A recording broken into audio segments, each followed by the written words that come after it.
മലയാളികളെ ഒരുപാട് ചിരിപ്പിച്ച super hit സിനിമകൾ ഒരുക്കിയ സംവിധായകൻ ഷാഫി വിട പറഞ്ഞു. 7 ദിവസമായി അതീവ ഗുരുതരാവസ്ഥയിൽ കൊച്ചിയിലെ സ്വകാര്യ ആശുപത്രിയിൽ ചികിത്സയിലായിരുന്നു. അന്ത്യം ഇന്ന് രാവിലെ 12:25 ആന്തരിക രക്തസ്രാവത്തെ തുടർന്ന് കൊച്ചിയിലെ സ്വകാര്യ ആശുപത്രിയിൽ ചികിത്സയിലിരിക്കവെയാണ് അന്ത്യം. കഴിഞ്ഞ 16-നാണ് ഷാഫിയെ ആശുപത്രിയിൽ പ്രവേശിപ്പിച്ചത്. വെന്റിലേറ്റർ സഹായത്തോടു കൂടിയായിരുന്നു അദ്ദേഹത്തിൻ്റെ ജീവൻ നിലനിർത്തിയിരുന്നത്. സംവിധാന ജോഡികളായ റാഫി മെക്കാട്ടിനിലെ റാഫിയുടെ സഹോദരൻ കൂടിയാണ് ഷാഫി. അന്തരിച്ച പ്രശസ്ത സംവിധായകൻ സിദ്ദീഖ് ഇവരുടെ അമ്മാവനാണ്.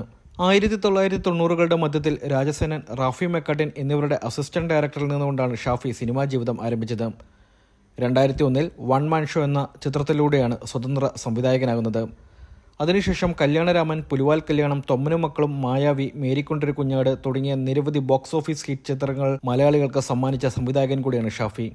2 പതിറ്റാണ്ട് നീണ്ട തൻ്റെ കരിയറിൽ ഒരു തമിഴ് സിനിമയടക്കം 18 സിനിമകൾ സംവിധാനം ചെയ്തു.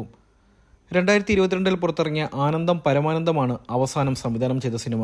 1968 ഫെബ്രുവരിയിൽ എറണാകുളം പുല്ലേപ്പടിയിലാണ് ഷാഫിയുടെ ജനനം. പിതാവ് MP ഹംസ, മാതാവ് നബീസുമ്മ.